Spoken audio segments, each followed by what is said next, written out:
I want to welcome everybody to Voice of the Service. It's June 20th, 2024.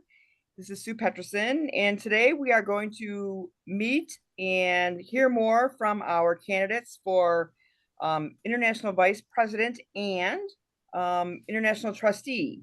So, Scott Sims, who's with us today, was unable to be with us last week because he had a district council meeting on membership, correct, Scott? Yes, that's correct. It's good to be here tonight. And I just felt that, you know what, this is what we're about, membership, right? I'm not going to tell him to stop his meeting, so we've worked everything in. So we'll ask Scott some questions. And last week we had Joe and Eric and who am I missing here? Dawn. Dawn. Is everybody up with us last week? So we'll start out by asking. We'll give you an opportunity to talk to Scott for a few minutes, and then we'll throw our questions over to our international trustee candidates. But I just felt that with the work that we're doing in membership, that we just don't want to. And it was a kind of a last minute request for these sessions by a number of people. So I said, we're going to work around. We're flexible, right? What else do we do? What else we do? So basically how I want to do this is make sure that you have an opportunity to ask questions. You're welcome to put them in the chat and I can ask them for you, or you can just raise your hand and we'll call on you. We are recording this program, so once it comes down from the cloud later on tonight, I will put it on the Voices of Services YouTube page and make that available to you. If you, I believe I put the link in an email that I sent out to everybody, but if not, I'll make sure that it goes on the web page or on the Facebook page. And then next week, which is our last meeting before we head to Denver for the International Convention, I'm going to open up that session just to talk about amendments. So if people have questions about dues or just to give you a little more opportunity to talk about amendments, we've had some focus sessions, and I want to make sure that if there's anybody else that wants to raise any points on any of the other amendments or whatever, we can do that. And then by that time, I am actually heading to Indianapolis in the morning. So I'm going to meet on a few things with Kiwanis International. I'll see if I have any new information for the workshops that I'm going to run on the dues discussion. So there are two dues discussions. One on, I'm not even gonna say the dates because I don't remember. Yes, Linda. Hey, Sue, are you some of the amendments that were proposed by others, not just the Kiwanis International Board, are any of those who proposed those amendments going to join us on that call next week? I am going to send out an email and see, or if they have someone else that can speak for them. No. We will do that. We will give them that opportunity. Yes. That's one of the things I will work on. So we'll give people the opportunity to do that, or if someone else wants to speak on their behalf, we'll do that. So, all right. So let's start out with Mr. Scott Sims. And let's see what we got for questions for him.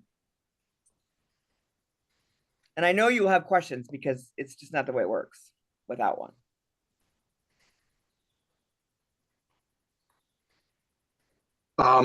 This is Greg. Hi, Greg. I'll ask a question I asked last week. Is there anything that Kiwanis has done over the years that they stopped doing that you wish they hadn't, or is there anything that you'd like them to start doing? That's a good question. I haven't noticed anything that they've stopped doing. With regard to what they start doing, I just think our priority has to be membership. The two most important things that we do are our SLPs and the service in our communities. And declining membership jeopardizes both. And I just think we're in a membership crisis. And crisis may seem like a strong word, but the problem is that when you have single-digit decreases each year, it can seem like it's not a crisis. But when that happens over 10, 15, 20 years, it's a problem. 40 years ago, I served as Alabama Key Club governor. At that time, we had 312,000 members. And now we, have, around half of that. So I just think our focus, as we think about what to do going forward, I just think we've got to put our best minds together and solve that problem. And I think it can be done. 2 years ago, I served as Alabama Kiwanis governor, and we'd had 22 years of consecutive declining membership. And we put together a vision and plan and held people accountable. And we had a long overdue positive gain. And we built a new club in every single division and led North America in net percentage gain. So I've seen it can be done. It's great that we did it that year. But what's really important is that created a belief and an excitement within our district that continues today. And so, yeah, that's what I want to see us focus on, because we're too valuable to our communities and we're too valuable to these kids. So we've got to focus on membership. Thank you, Scott. Check chat and see if there's any in there. No, there's none in there right now. Scott, one of the other questions that was asked last week was, what are the special talents and skills that you bring to the board? Yeah. So I've been an attorney with the same law firm for 33 years, and I do transactional work. I mean, my job is to not go to court. My job is to prevent my clients from getting to court. So as we put deals together and do contracts and negotiate, it's to anticipate issues and to solve problems. And, Kiwanis is such a fantastic organization, but can we be better? Do we have challenges that need to be addressed? So I'm excited, if given the honor to be elected, of being on a board and being able to listen to the debate, help set the policy, help solve the problem. So I think a lot of the skills that I have, and I'll tell you, serving as Key Club governor so long ago, I really can't overstate the impact that had on my life. Kiwanis was there. I was a kid who needed Kiwanis, and the opportunity to interact with those youth and adults, to travel, to acquire skills, those skills that I learned in Key Club, they benefit me to this very day. And I think they, I feel a debt of gratitude, and it has given me a passion for the K family. So I think that passion that I'll bring to the board, this love for the organization, I hope it'll be beneficial. Thank you.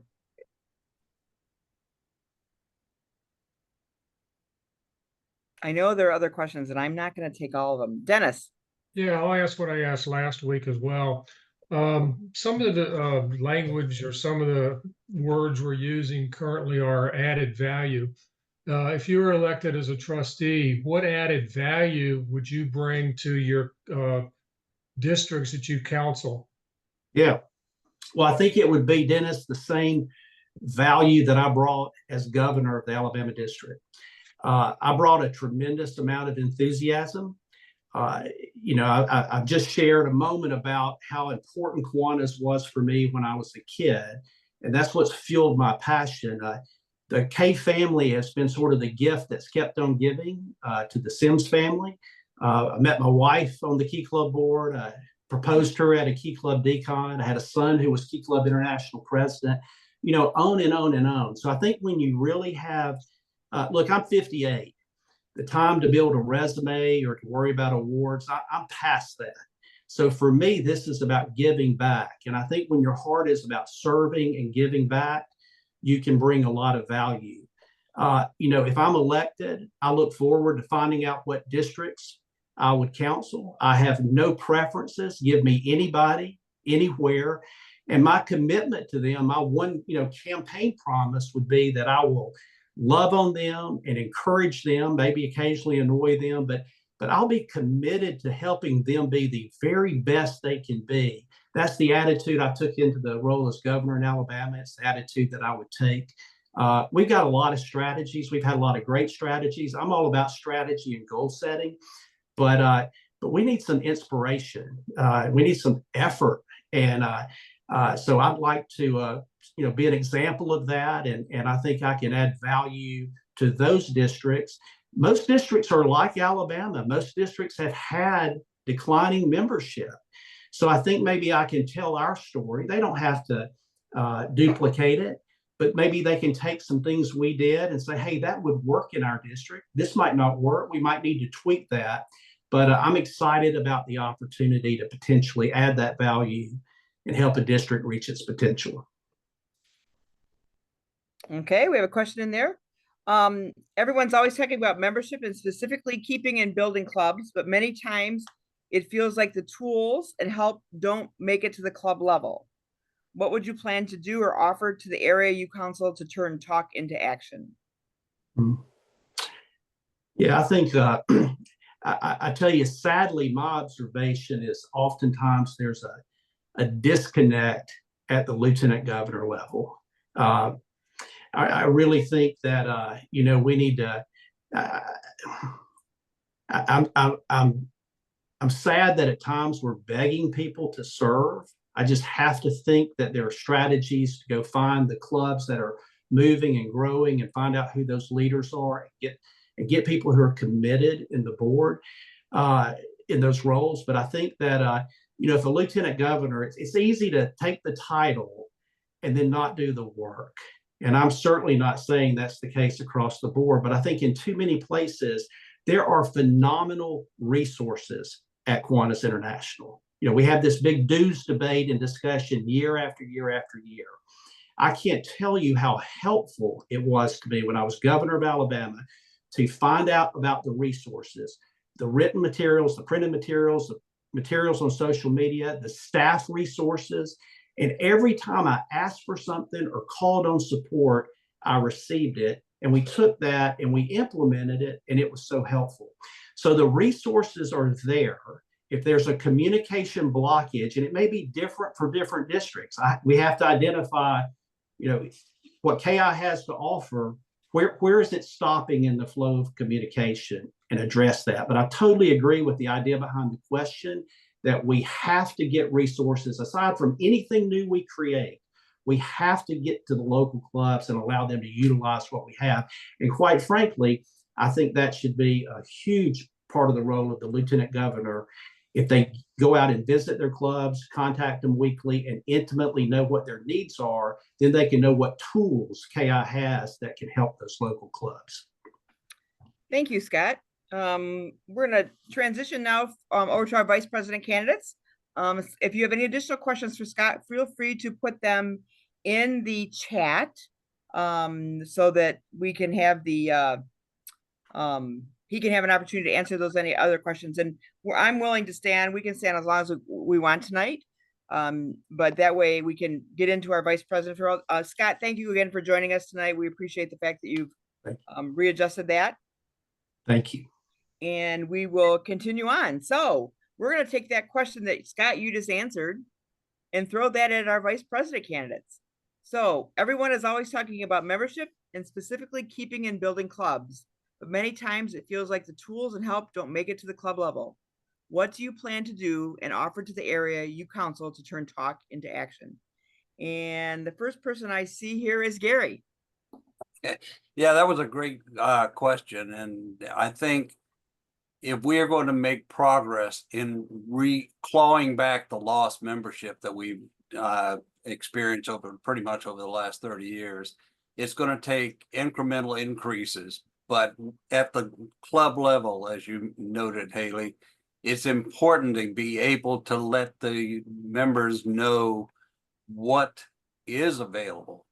The club experience has to be a great thing. I have in the past year now, just this week, worked on the 6th club that I've been on club opening. And the key there is having a good club that's going to mentor the new club, that you have the club coaches that are excited about it and are part of the recruitment, and that they stay to get that club going right off the bat. The other critical issue is the training. The new officers need to have that CLE training, and I think every district should, I know ours does, should have a CLE trainer that goes into these new clubs and explains to them all of the resources, tools, and things that are available to them. So this is not a single person going in and saying, here's what it is. This is an ongoing process that a new club has to take advantage of, but they have to know that it's available. And you do that through the CLE, use it through, everybody talks about the lieutenant governor, but the club coaches, especially for the new clubs, are critical. Lieutenant governors can work with the existing clubs as well as the new clubs and try and give them the tools. There is so much out there, and I think that's the weakest part of what we're doing at the KI level that we need to address. Is there are so many great things that you can use to improve your club, help your community, help the kids. And as Haley points out, they're not getting down to the club level. And I think that's part of it. One of the things that I've noticed in building new clubs that I've already talked with Jeff up at KI is that we need to take a lot of the bureaucracy off of a club. We go out there and like this week, I'm missing the opening organizational meeting tonight to be on this, but we have about 20 people already lined up and they're excited about what Kiwanis can do for their community. But they also don't know all of the EIN numbers, the 990s, the registration with the Secretary of State, and all of the other bureaucrat opening of the bank accounts. All of that stuff KI needs to work with to make it simple as possible so that the clubs and their members can get to what they want to do, and that's do the projects for their kids. 2 weeks ago, I was up in Manny, Louisiana, where we just opened and organized in February the Kiwanis Club of Sabine Parish, and they had already done a service project, and they were so excited in that community. I think, I know they're the first in North America, and probably on the entire world, but definitely in North America, first club to be organized with over 40 members. So they got $1,000 coming to them from the children's fund, because if you can do it with 40, then you can do that. You'll get that $1,000. They already had projects lined up in the 2 months between the time we organized and the time we did the charter ceremony, and they were excited. They were really looking forward to doing some more stuff. They were, obviously here at the end of the school year, they are looking forward towards next year. So again, we can do so much more. We just have to work a little harder, a little smarter, and take advantage of all of the people that are excited about the club coaches, the mentors, the CLE people. So I guess I've been rambling on here a little Thanks, bit. Gary. Dan, I'm going to throw it to you. I think we got a time limit there. Holy Yeah, cow. really. Wasn't, Well, so it would suffice for me to say, What are you not? Not as Yes. yet. They haven't received their charter certificate from. there you go.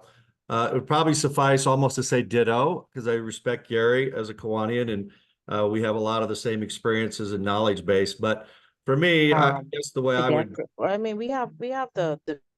Can everybody mute themselves if you're not? I'm going to try to go through and do it here really quickly.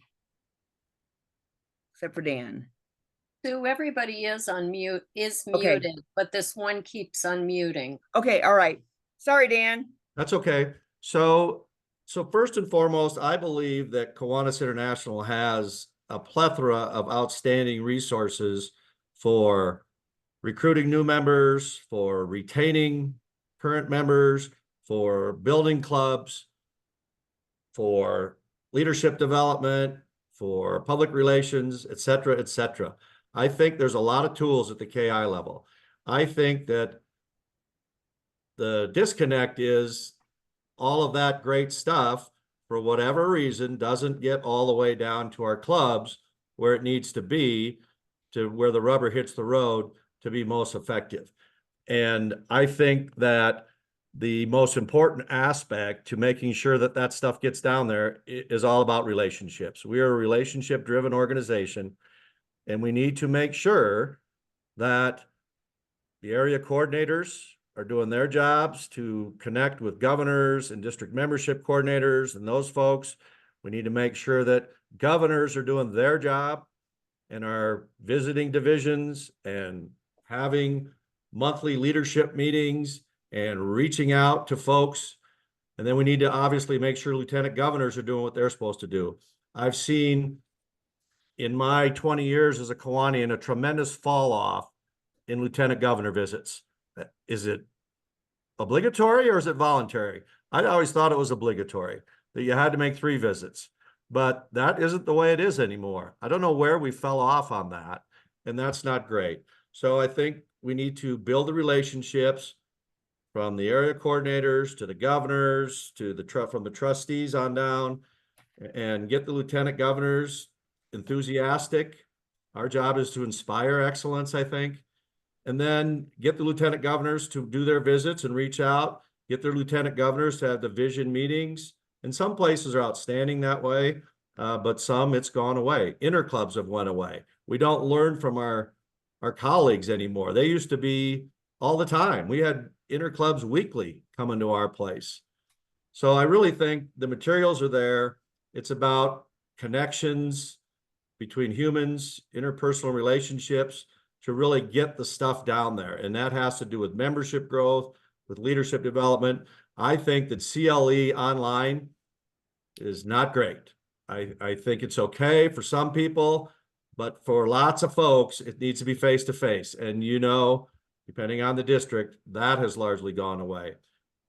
Governor-elect training being face-to-face is a must in my mind.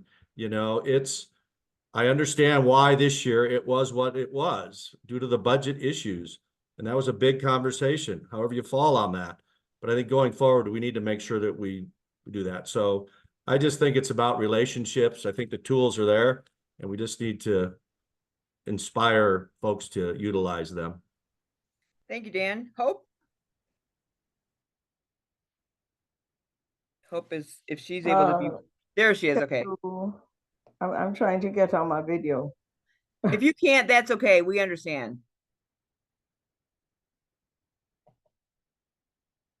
There was a storm that went through her area, so she's.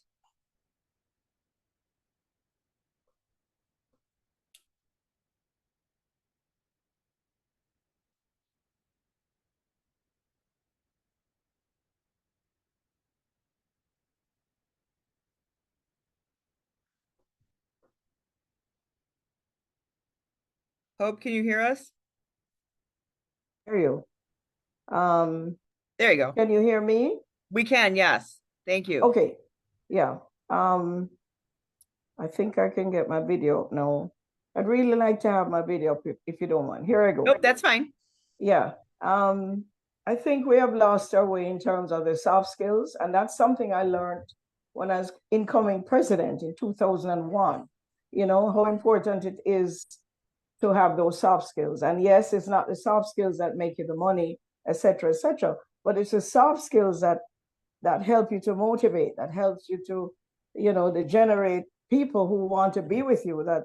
And I think somehow we have lost our way. So in that regard, so my feeling is, let's go back to basics, get with those soft skills, and let's motivate the club member, just the club member alone, who will say, hey, come on down, and then they'll come in, and whoever it is who is enjoying it is going to share that and have an extremely good experience. And I mean, it might be a pipe dream, it's not going to happen overnight, but what we have been doing is telling everybody what to do and how to do it. And some people can do it and some people can't. And those who can't, we have kind of left on the side and say, oh, they can't do it, so let's choose somebody else to do it. But I just think if we can motivate the club member, that it's a good start in growing our membership. And it's not going to be an overnight process. And a lot of us have to realize that. I mean, where we are right now, we didn't get there overnight. So it's not going to be an overnight process. And whoever takes a lead has to kind of say, well, listen, next year, if we just remain consistent, I think we will grow. And I think we'll grow to the point where growth is not even where we're saying, oh God, we don't have this, we don't have that. There will be something else that's, that's taken precedence. But I really think that we have just not remembered the member. And the member is important. And I think we need to just have the people skills to encourage them, to get them going and say, yes, this is what we want, and never look back. And that's how I feel about growing. I mean, as the retention is, I think if we can retain our members, I remember, asking the question, why are we spending so much time on building clubs and not retention? And the answer was, it's easier to build clubs. And of course, Hope Marks, who is very persistent, anything that's too easy is not good enough because of my personality. So I would go right away with trying to retain. If you can retain your members, I think we'll grow. I mean, and I'm not saying to drop the others. I'm just saying that if our members are happy, just like if my employees are happy, then they're going to stay, and they'll probably be giving you ideas and telling you how to do this and do this to even make it better. So that's my view on growing. Thank you, Hope. You're welcome. Next question.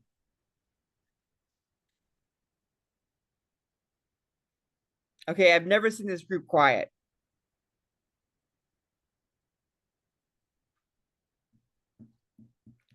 Here's your chance. Beat them up before you get to Denver.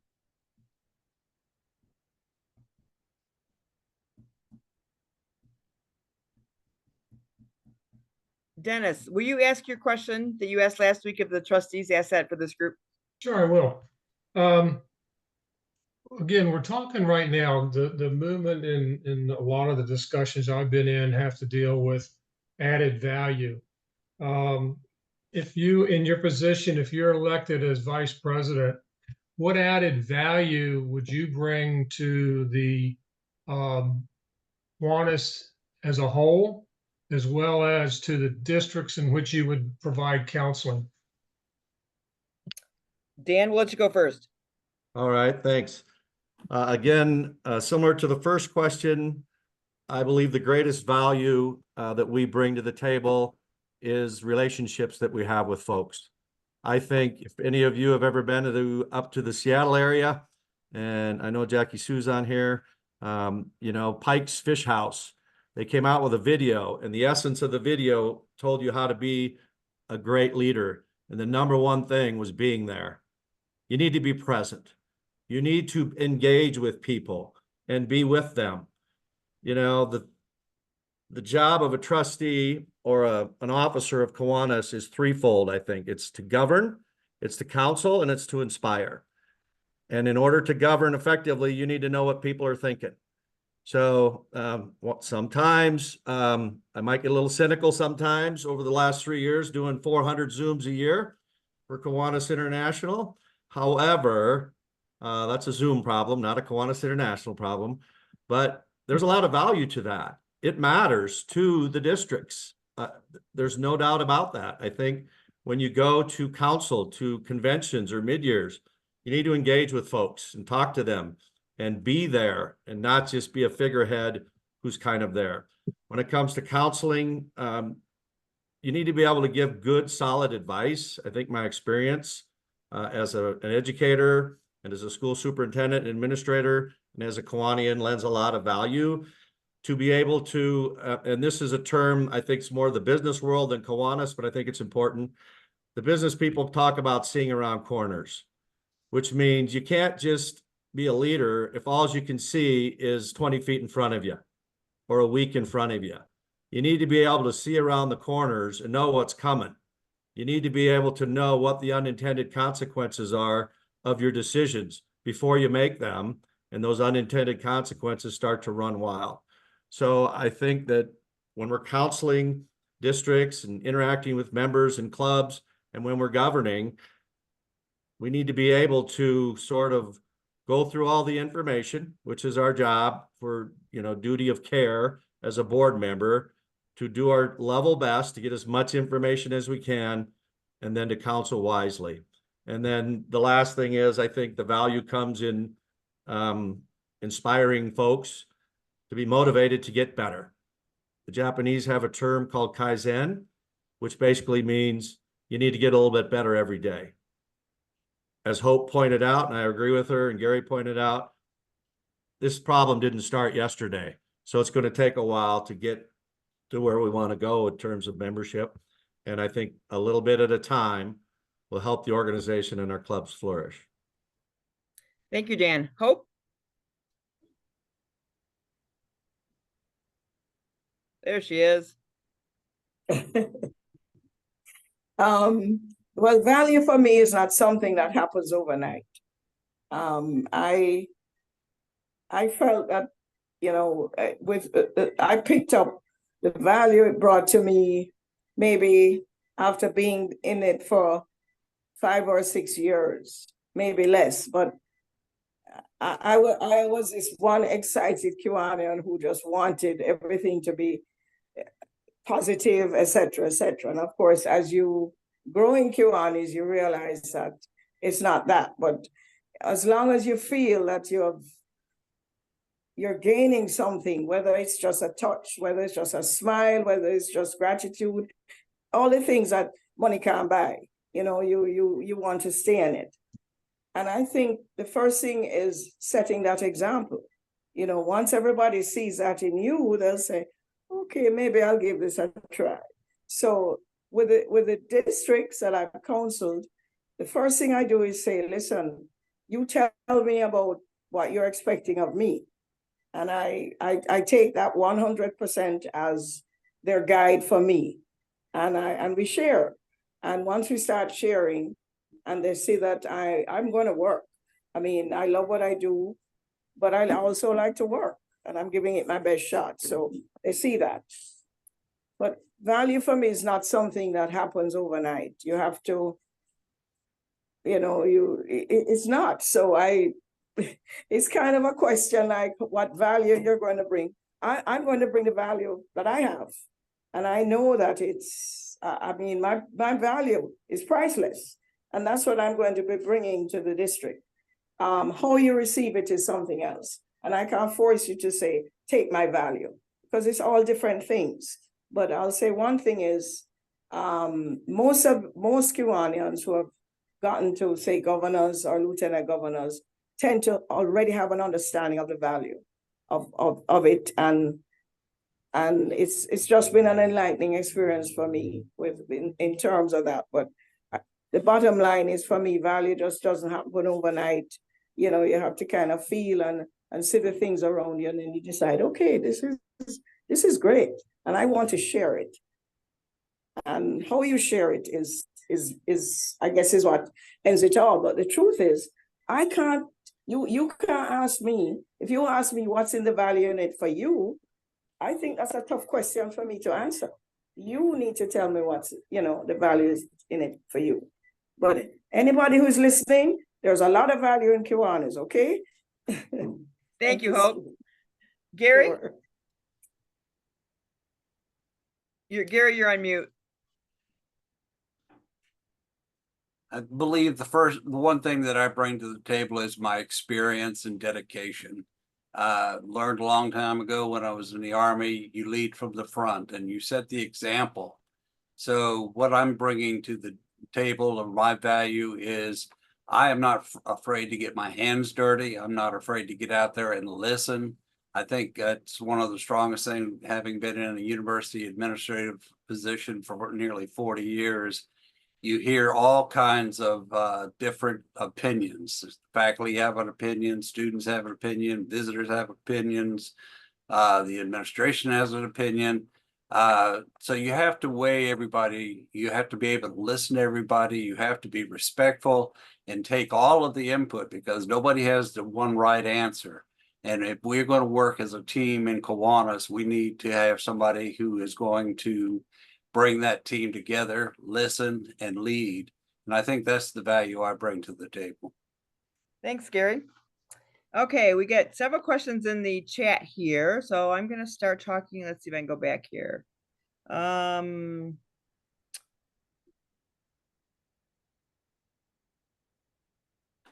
am I at here? Okay. It was mentioned that we have to get back to more face-to-face interactions. What suggestions and solutions would you have on how to bring that back, how to bring that camaraderie back, which comes in with a personal regional meeting? My district eliminated smaller one-day zone conferences and invited membership to attend weekend midwinter conferences. The drop in attendance was startling. What suggestions do you have to reignite interest on regular club members, not just lieutenant governors and above? Hope, we're going to throw that one to you first. Okay.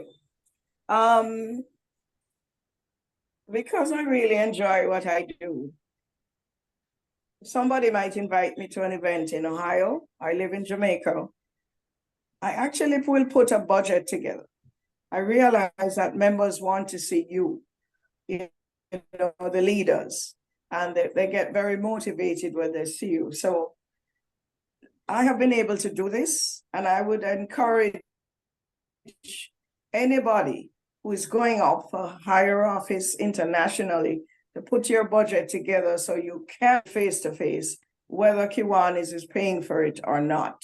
Because I believe the districts will at least put you up, if necessary, and feed you. And I have been able to do that in these 3 years, and I love it. I see the response, I see the motivation, and I just think it's important to do that. And it's not about being wealthy. It's just about making sacrifices. So if you want to face-to-face, you want to make a difference, you want to build a relationship, you have got to make that financial sacrifice to show them that you care.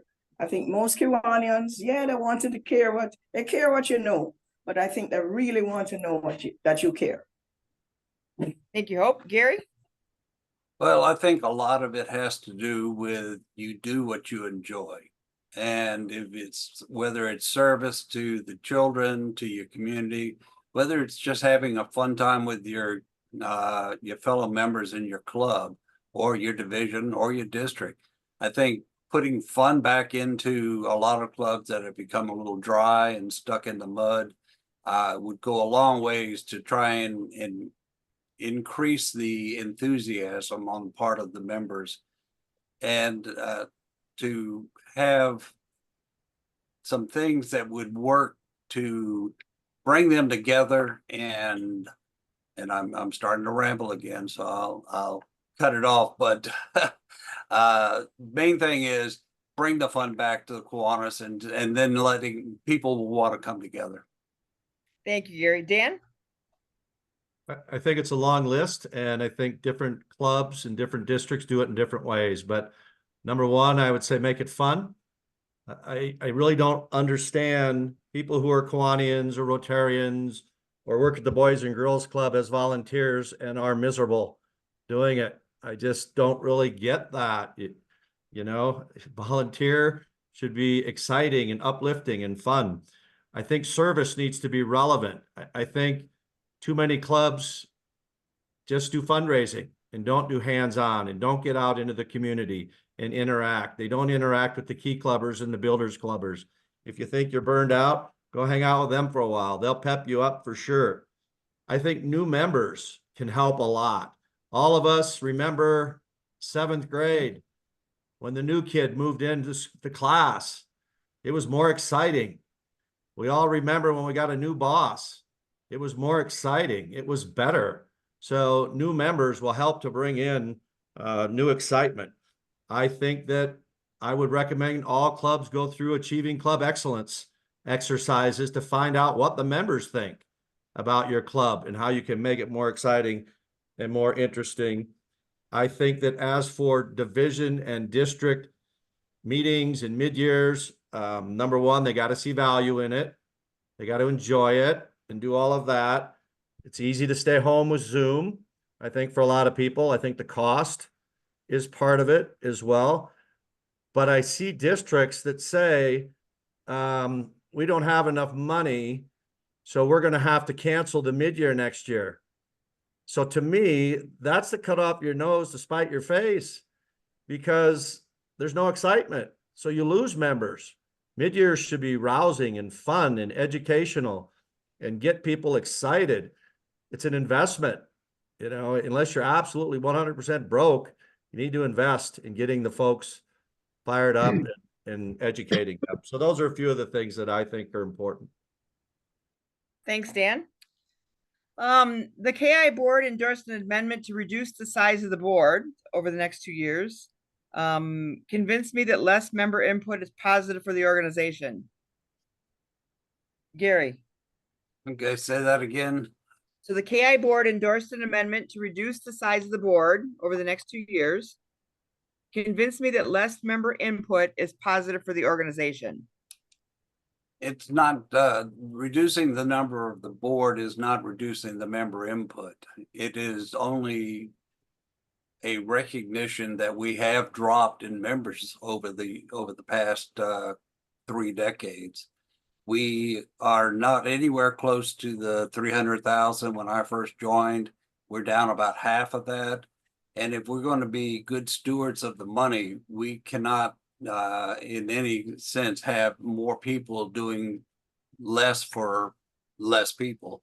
So to that end, I think this is going to be a cost savings, and it'll still, with the new technologies and abilities that we didn't have before, we don't need as many people on the board to do the work of what the board has to do. Hope.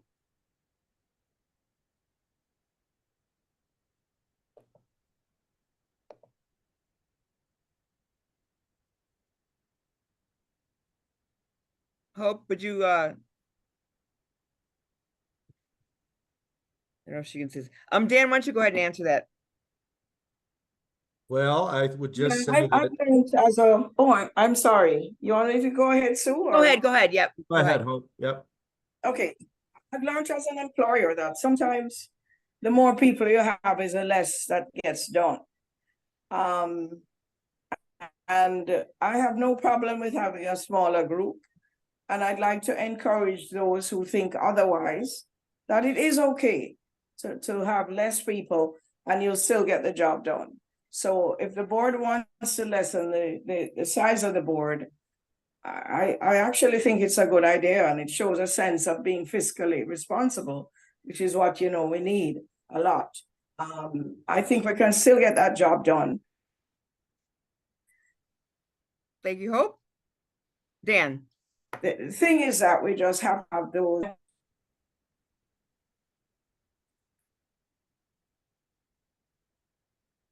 Go ahead, Hope.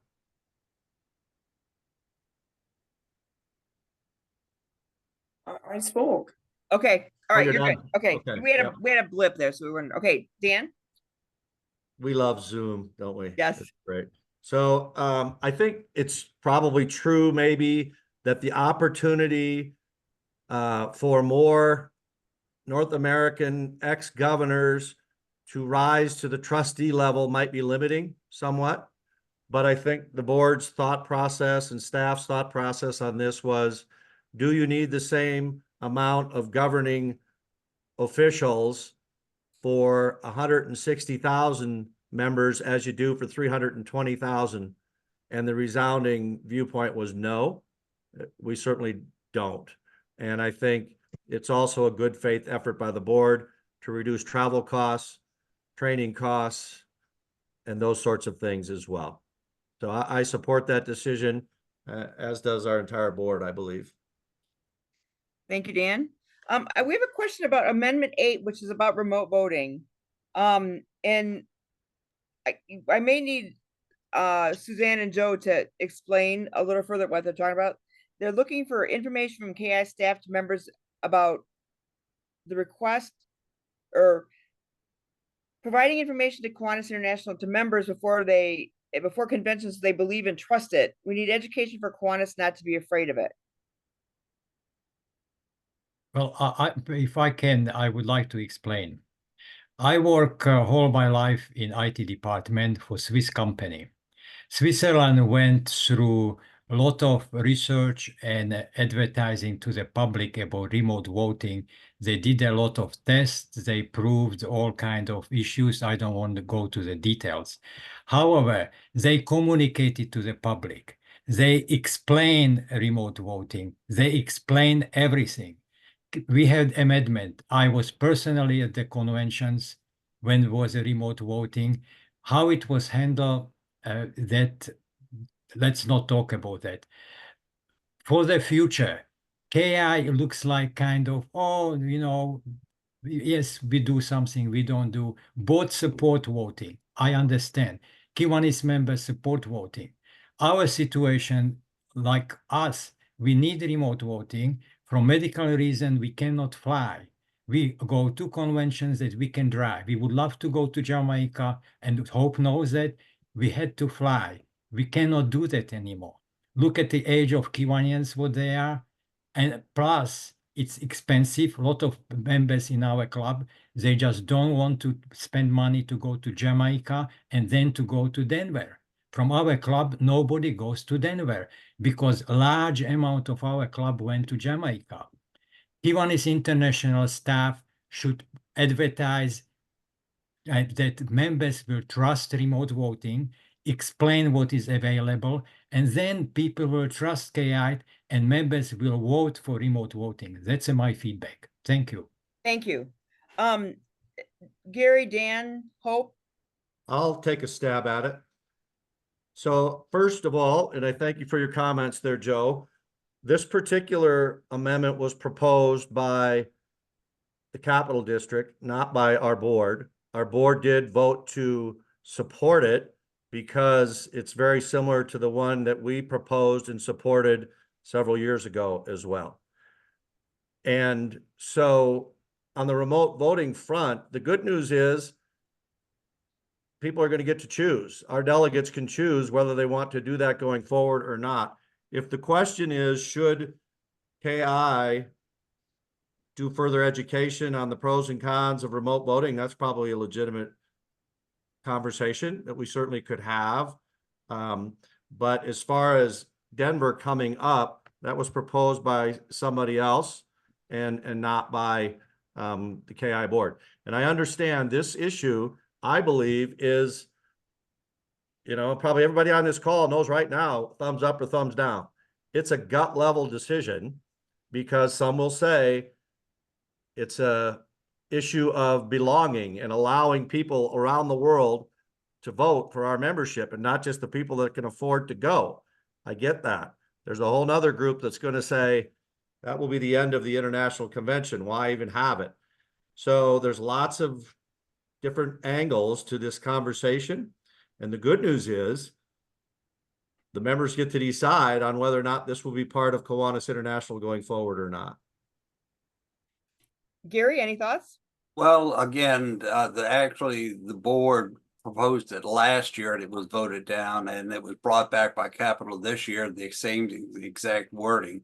I think people are recognizing it, and it's not solely Kiwanis. We know that Lions and Rotary do remote voting, and it's something that's for the future.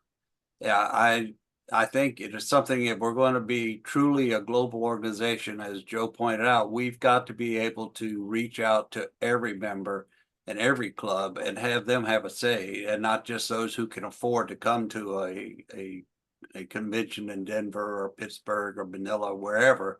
That can be very pricey. So I think this is something that's going to happen, I think, in the future. The technology is there. Others are already doing it. Yes, the camaraderie and those who want it will still come because it is important to them. It is important to me. But there are those who just want to take care of the business of the organization. And I think this is going to be the way we're going to be able to do that in the future. Thank you, Gary. Hope? I can't say we shouldn't do it because my election was all remote voting in EC&C because of the pandemic. And I remember, when the board just came up with the idea, it really was because we had the pandemic. And they said in view of a pandemic, what would happen? So I have to go along with it. But I agree with what Joe said. There are sometimes you just can't make it. But for the fellowship point of view and the friendship, honestly, if you're a diehard Kiwanians or you're committed or this is what drives you, you're going to show up anyway, regardless of whether it's remote voting or not. So, it's like, I think some people are seeing it as this terrible thing that, if we have remote voting, nobody will come. But, in reality, if nobody comes, it means then that they didn't have the heart. Because if you have the heart, the fellowship is there, the fun is there, you know, you want to see your friends again, it's still there. And yes, it costs a little bit, but I still want to be there. And I tell you, that's one of the reasons I'll go, even if I'm voting remotely. I'm showing up because I want to see my friends again, you know, and spend time with them. So that needs to be kind of pushed a bit. It's not just about saving money or, you know, it's really about being practical and objective in today's world. So I agree with remote voting, and I'm sure it's not going to change the dynamics of Kiwanis. Thank you. Okay, next question. Is the model for how Kiwanis clubs are structured still relevant compared to how other nonprofit organizations organize their local chapters today? Is the model for how Kiwanis clubs are structured still relevant in comparison to how other nonprofit organizations organize their chapters today? How do they do that? How are other nonprofits organized? I would need to know what that model is that they're talking about to answer that. Okay, great. That was the question I had. Yeah, I would think maybe on a local level, a nonprofit could do a lot differently than something of the nature of Kiwanis, which is global. I don't know how we could have a different type of model that's going to be effective at getting word out and having a standardization of how we operate throughout the world in any other type of model. It's the same model that Rotary and most anybody is doing if they're beyond just their local level. Hope? I think the structure is fine. And it compares very well with everybody else's. All right. Okay, let's see here. Let me go back up a little bit. See if I missed any questions here. If I did miss questions, somebody's gonna have to help me. So the question came about why have an international convention? What do you think of international conventions every year or every third year with virtual optionals? I think we can. What about, I would make one comment about that, Sue. I think that the international convention should be every year. But I wonder what people think, and I'm not promoting this, so I'm just curious what people would think about only having bylaw amendments every other year. All right, what do you think out there? You can put it in the chat if you want, or you can raise your hand.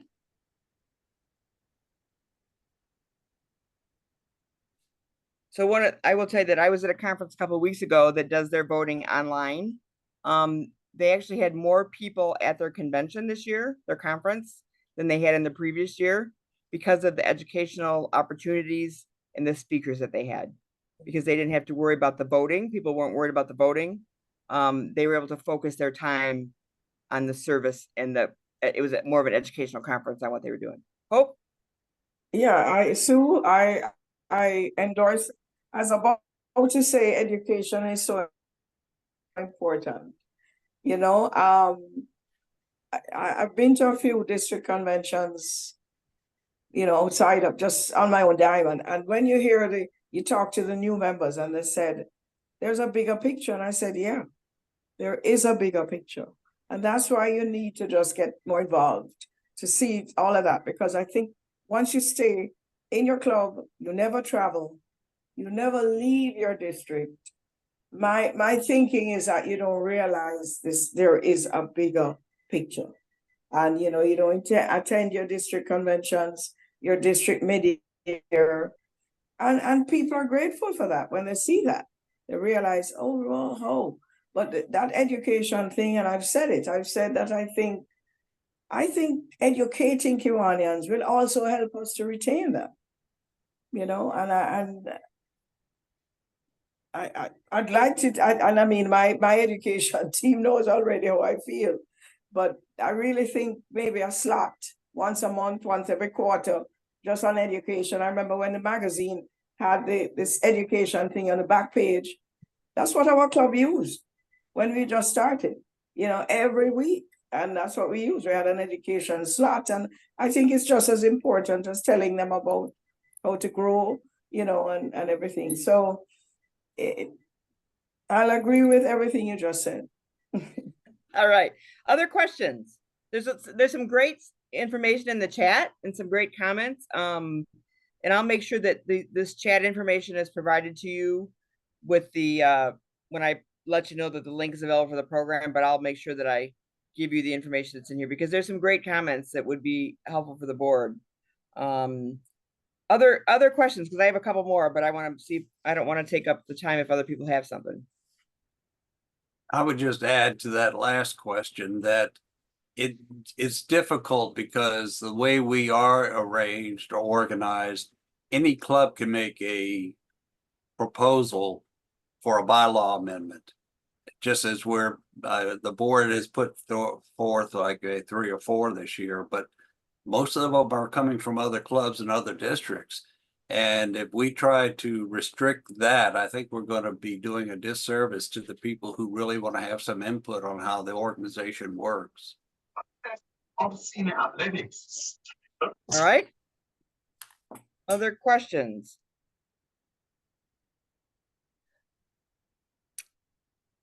Okay, so I'm going to ask a question that somebody sent to me. What is your why for running for vice president? And how does that translate to the role that you would eventually have as president? So what is your why for running for vice president? And I would add, how does that translate to the role that you will serve in as president someday? Gary, go for it.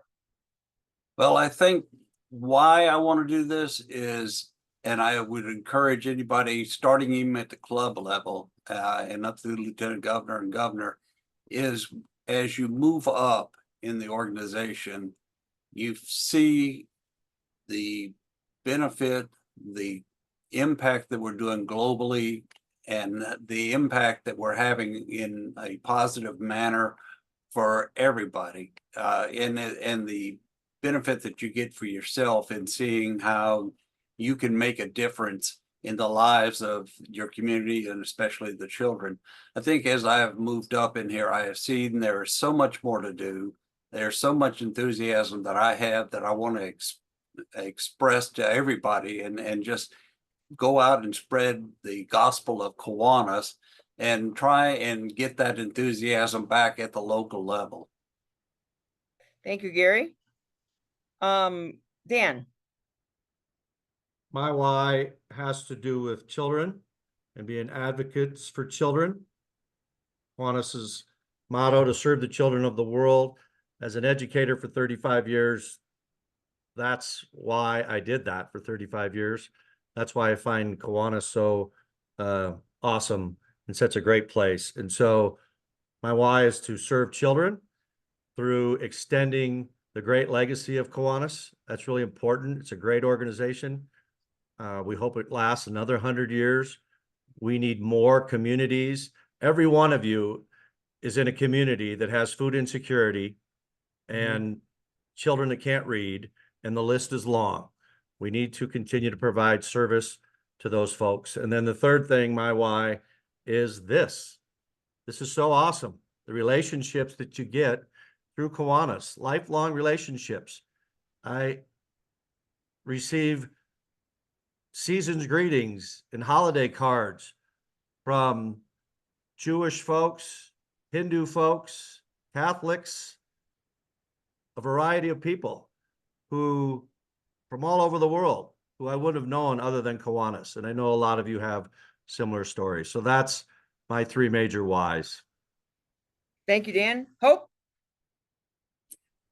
My why is, I won't keep you long, is we can still achieve what we want to achieve and bring another viewpoint, not just the same all the time, to achieve what we need to achieve. I'm bringing an insightful, something new. And when I say new, I mean, I'm Jamaican, a Caribbean national, has never been there. And I think I have a lot of good ideas, especially as an employer and somebody who's worked with people, and somebody who enjoys leading, and the knowledge of Kiwanis. And I'm still a member. I'm still a very active member. And I still see through the eyes of a member. And I see the disconnect. I see why we have the disconnect. And it may be a different, everybody else may have a different reason why.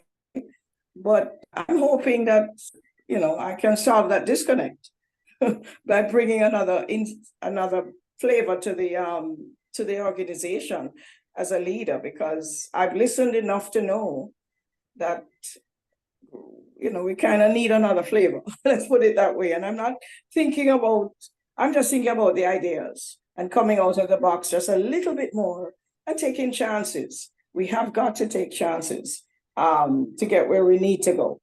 And I just see myself being able to do that and being able to motivate people to do that. And, I'd like the opportunity if I get it. So. Thank you, Hope. I see our president-elect. Con Young is on the call. You want to say anything? You have 80 people with you tonight, or 70. We're down to 70 now, but I think we were at 70. Yeah, I know. Good. No, I just say hello. Good listening to all of you, and looking forward to Denver. Yes, is that going to be exciting? We need to make our convention more exciting, get more people in. We're already talking about how to do that in Pittsburgh as well as Manila. So we are looking ahead. Always looking of new ideas, how to get people together. We need to inspire more servant leaders. Okay, thank you very much, Sue. Thank you. All right, Hope. Yes, I also wanted to say that I think my district is an example of what we need. ECNC, we have been able to maintain growth and good growth over the years. We have been able to maintain our youth clubs, and we have been able to transition quite a bit of our SLP members into our clubs.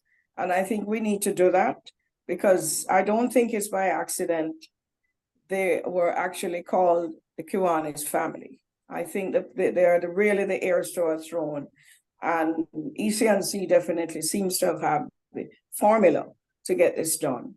And I'm behind them. Well, they're behind me 100%. And I think they could be a great example, to the world, to just assist with that in reality. I think we have done an excellent job as ECNC. And so it's a very healthy district, and I'd like members to look at that as well. So that's the other thing I wanted to say. Thank you, Sue. Thank you, Hope. Well, I think it's important for all of our guests that are with us tonight, all of our members, to check out the candidate pages for our vice presidents and for our international trustee candidates. If you go to the Kiwanis.org/convention, you will be able to read all the information about our candidates, and or go to their Facebook page or their web page if they have that. And I know that each one of them will have a table or a setup at the marketplace at the Kiwanis International Convention in Denver. So with that, I'm going to give all of our candidates who are with us tonight 1 final minute, 1 minute, to give us last words. So I'm going to start with who do I see first here? Hope, let's give you your last minute. Yes, Kiwanis has brought the priceless value to my life. And for the past 25 years, I've had the opportunity to share this with people from all over the world. And the icing on the cake for me is that's the icing on the cake for me. But I know that, with your help as members, I have the skill sets and the knowledge that I'm bringing to the table, and it will help us to fulfill the needs that we need to fulfill for the benefit of those we serve, for our benefit, and the benefit of the organization on a whole. And I'm not somebody who lets others down, so I will not let you down. Thank you, Hope. Eric. Oh, let me unmute. All I can share in a minute is that I'm a lifer. I was in Key Club. I continued after Key Club and Circle K. I've been at Kiwanis for 40 years, done everything I could do to help the organization grow and prosper and expand and help those who follow behind me in the SLP world. And I hope that people will give me the opportunity to continue to serve on the national board. Thank you. Joe? I think all of us have that same love and desire to grow Kiwanis. And I believe what I have that's a little bit different than everyone else, which we all are great candidates. And that is my working with the kids overseas, helping open new clubs. And it's different. It is not the same as doing it in the US. So that's where I bring in a little more expertise. Thank you, Joe. Scott? You know, I'll always be talking about membership and SLPs. The SLPs because of the change that it made in my life, and the membership because we have to keep it going in the right level and turn it around in order to do our work with our SLPs. So please come see me. I hope you'll come by the booth in Denver. I would love to share ideas with you, not only mine to you, but I want to hear from you and hear I just feel like our collective wisdom is better than any one person's.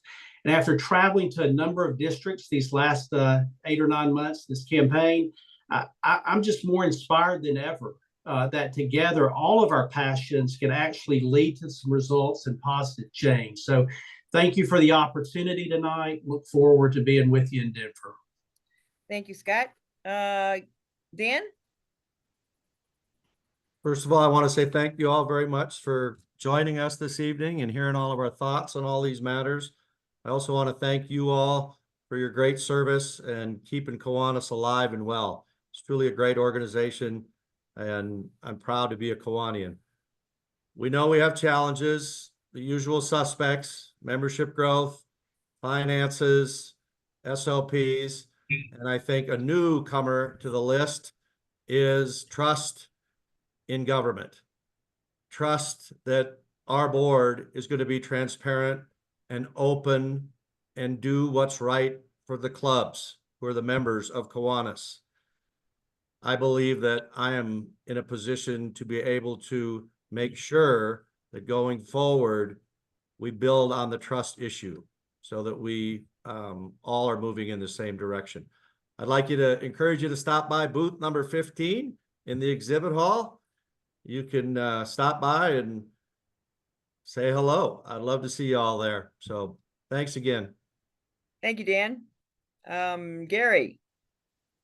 Well, again, thank you all for being here tonight. I've had the opportunity over the years to meet a lot of you, and I look forward to meeting more of you in Denver, I hope. I'll throw in my booth. It's number 11. Stop by. I think, as everybody has pointed out, membership is the critical part of it. And part of that is the club experience. We need to work at the international level, the district level, the division level, to make the club experience worthwhile to and we need to grow through building clubs. And as I noted earlier, I'm on the 6th club this year. I've done a lot more, but 6 this year. One was in Virginia. So I know how to build clubs. I see what the issues are out there and what is needed to grow. We'll grow through building clubs, and we will not lose if we make the club experience a little bit better for the members so that they want to have that excitement of helping the kids. So again, thank you. And I ask for your vote if you're going to be in Denver. Thank you. Gary? Dawn? Yeah, so I'm a firm believer in this saying, from whom much is given, much is expected. And I would say that Kiwanis has given me a lot. It's given me a lot of leadership opportunities, a lot of learning, a lot of friends. I've seen the impact that my club has had in the community, and other clubs in our organization have had on their communities. And it's important to me to really keep the focus on the clubs at the local level and how we can best serve our clubs so that our communities get served and the kids get served.